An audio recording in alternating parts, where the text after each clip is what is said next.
안녕하십니까, 팟캐비입니다. 이번 영상에서는 논술 공부 방향에 대해서 설명을 드리겠습니다. 논술 공부를 어떤 방향으로 해야 되는지, 그리고 어떤 식의 논술 공부는 별로 도움이 안 되는지 그것을 설명을 드리겠습니다. 구체적인 설명을 위해서 논술 전형을 실시하는 대학교들의 사례를, 그리고 각 대학교에서 실제로 우리는 논술을 통해서 이런 학생을 선발하려고 한다, 이런 실력을 측정 평가하려고 한다라는 해설을 바탕으로 해서 설명을 드리려고 합니다. 그런데 너무 많은 모든 대학교들의 예를 들 수가 없으니까 일단은 연세대와 성균관대의 두 사례를 가지고 근거를 삼겠습니다.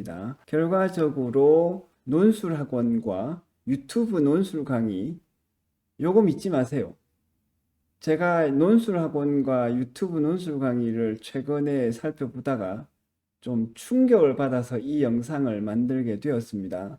왜 이렇게 쓸데없는 것만 가르치고 있을까? 구체적으로 들어가 보겠습니다. 논술의 핵심은 뭐냐 하면 사고력과 표현력입니다. 자, 사고력과 표현력 둘 다 중요한데 간단하게 생각을 해봅시다.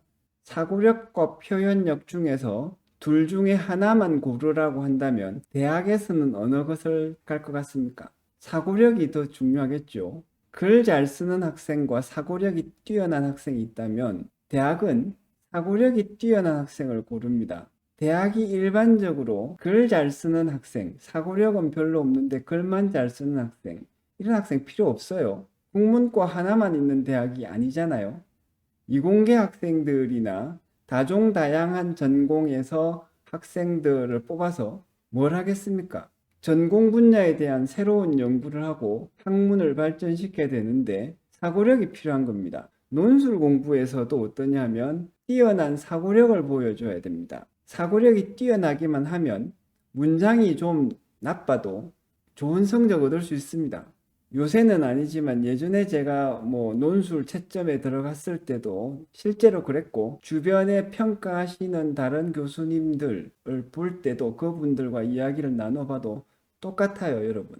논술 채점 들어가면 한 사람이 엄청난 많은 학생들을 다 평가를 하는 게 아니죠. 여러 수백 명, 수천 명이 논술 전형에 지원하기 때문에 대체로 수십 명의 교수님들이 채점을 합니다. 상호 교차 채점을 해요. 그래서 비슷비슷한 학생이 뽑히는데 채점하는 교수님들의 성향이나 채점 기준은 전부 똑같습니다. 사고력이 뛰어난 학생을 찾으려고 하고 그 채점을 하는 교수님들의 능력도 비슷해요. 그래서 똑같은 것을 찾아냅니다. 똑같은 학생을 똑같이 평가한다는 이야기죠. 그래서 표현력은 언제 필요하냐면 논술 시험에서는 사고력을 위한 표현력이 필요해요. 사고력을 보여주는 표현이 필요하고요. 또 때때로 사고에 필요한 표현을 써야 됩니다. 왜냐하면 사고를 해 나가면서 특히 고등사고를 할 때는 추상적인 사고를 해야 되기 때문에 추상적인 표현을 적절하게 정확하게 잘 써야 됩니다. 인문사회 계열의 논술에서도 그렇고 특히 수리논술에서는 사고에 필요한 표현이 정확하게 나오죠. 수학적인 표현을 써야 됩니다. 이런 부분에서는 표현력이 필요한데 그 이상의 표현력은 그렇게 중요하지 않습니다. 왜냐하면 사고력이 비슷비슷하면 표현력에서 점수 차이가 나겠으나 대체로 채점을 들어가 보면 지원해서 실제 논술 시험을 본 학생의 10% 이하가 좀 괜찮은 사고력을 보여줍니다. 그래서 그 안에 일단 들어야 돼요. 그 전에 문장을 이렇게 쓰고 저렇게 써라, 그거 다 필요 없습니다, 여러분. 자, 일단은 연세대와 성균관대의 논술 출제에 대한 학교 자체의 해설을 바탕으로 논술 시험에서 무엇을 평가하려고 하는지 살펴봅시다. 먼저 보실 만한 것은 이제 연세대 논술 기출 문제입니다. 그래서 기출 문제를 보시면 인문사회계열에서 문제가 나오는데 요건 일단 나중에 다른 영상에서 상세하게 풀이 방법을 설명을 드리고 출제 의도를 한번 보시겠어요? 연세대학교 수시모집 및 논술시험 출제 의도 및 해설. 이 출제 의도 및 해설이 뭐냐 하면 연세대학교에서 논술시험 문제를 이렇게 만든 이유를 설명하는 겁니다. 자, 그래서 출제 의도가 1번부터 5번까지 쫙 있습니다.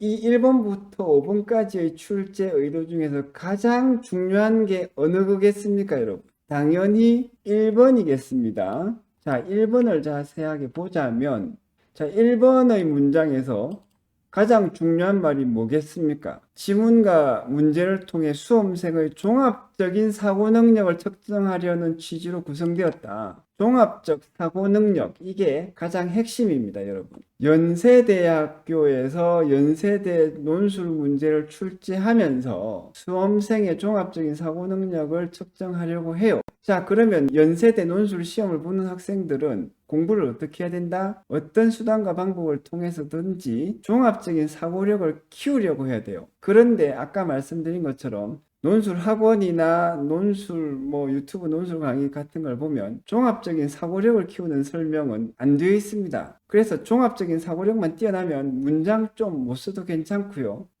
아주 사소한 거라면 오탈자 조금 있어도 오히려 큰 문제가 없어요. 사고력이 뛰어나기만 하면 오탈자나 사소한 표현의 문제, 국문법적인 문제는 연세대만 이러냐? 아니죠. 성균관대를 한번 보시겠습니다. 성균관대 모의논술인데 성균관대 자체에서 모의논술 문제를 만들고 거기에 대한 해설을 썼어요. 모의논술과 실제 논술은 조금 차이가 있습니다만 실제 논술 문제에 대한 해설지를 금방 찾기가 어렵고 아마 안 쓴 것 같습니다. 그래서 모의논술 해설지로 대신을 하겠습니다.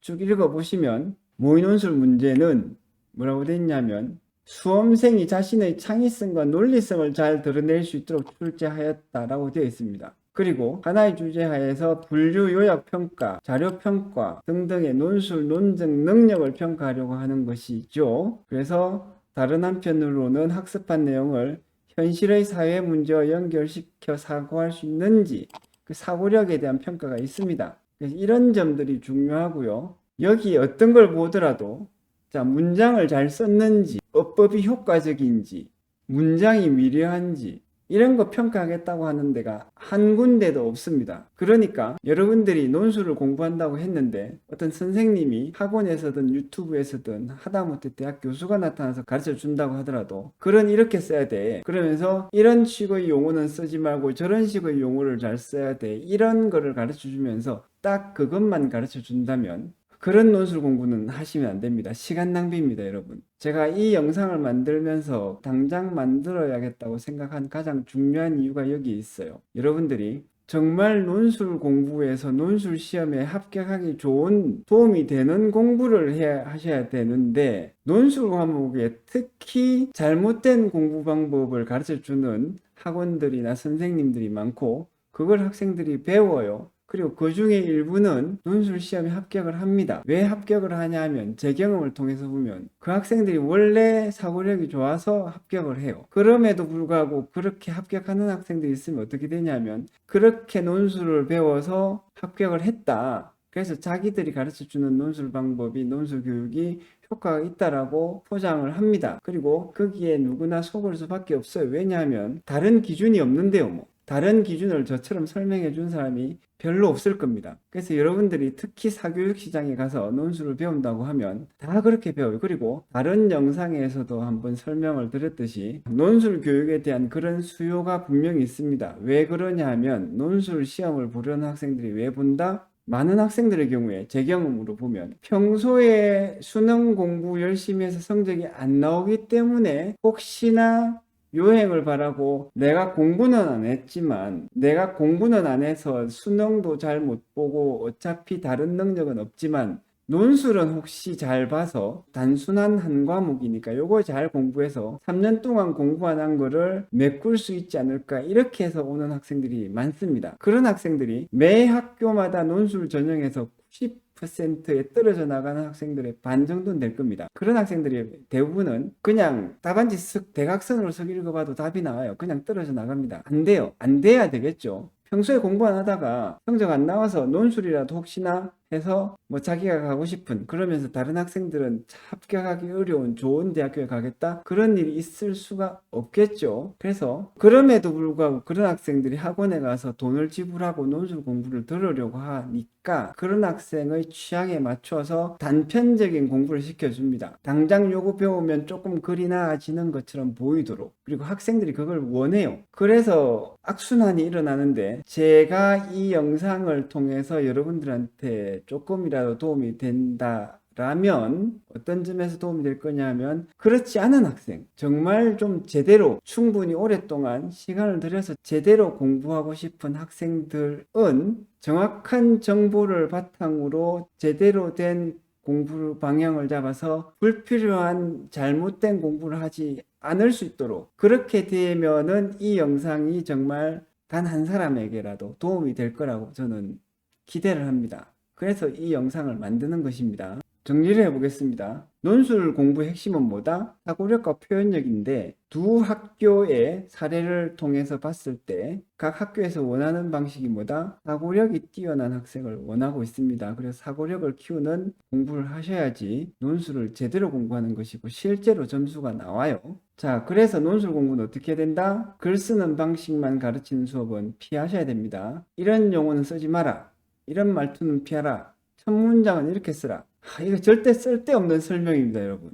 저렇게 안 써도 사고력이 뛰어난 학생은 교수가 보면 잘 알 수가 있습니다. 없는 사고력을 저런 방식으로 만들어낼 수는 없겠죠. 그리고 사고력 있으면 저런 식의 피해야 되는 말투나 피해야 되는 용어를 쓴다고 하더라도 좋은 성적 받을 수 있습니다. 왜냐하면 교수들이 그런 학생들을 찾으려고 눈에 불을 켜고 채점을 하기 때문이에요. 그래서 진짜 논술 공부는 어떻게 해야 된다? 진정한 사고력을 키워야 되는데 이 공부가 시간이 오래 걸려요.